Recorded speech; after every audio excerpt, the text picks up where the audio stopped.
When you think of history, you think of famous leaders, legendary generals, inspiring statues, the canals of Venice, the Great Wall of China, the ancient buildings of Athens, Italian linguiça bratwurst. Huh?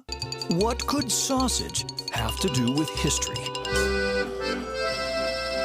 It's a question you can answer in this garage in the middle of California's Central Valley, at a Christmas market on a cold December day in Germany, in an old-fashioned butcher shop where the customers line up around the block. We do everything by hand. And in the rubble of a New Orleans business ravaged by Hurricane Katrina, where a sausage-making tradition from the 1800s makes a miracle comeback. Just have the faith and confidence that you're going to overcome those obstacles. Because sausage is more than just a food.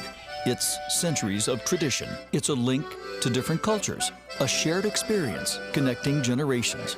So, all over America, they are celebrating the sausage by grinding, mixing, stuffing, hanging, packaging, drinking, laughing, and, of course, cooking.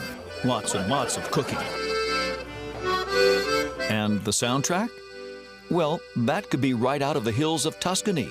The old tradition, how people survived in the olden days. It's a great way to share a piece of our Italian heritage. I love it. Best time ever. This is as good as it gets. Greg Campili has revived a classic tradition in the garage of his Stockton, California home that goes way back.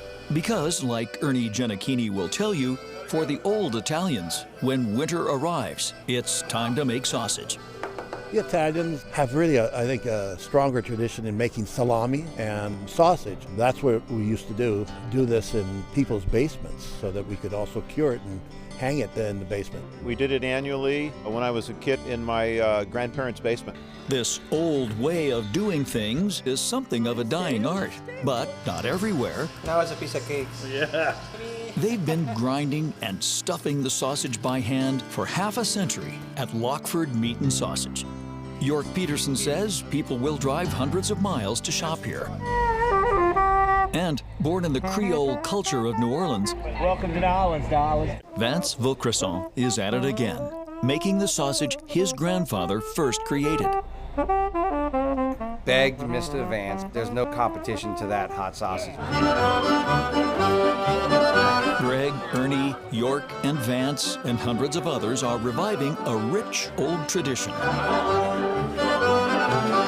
Be it in a garage, New Orleans' 7th Ward, or a classic old butcher shop.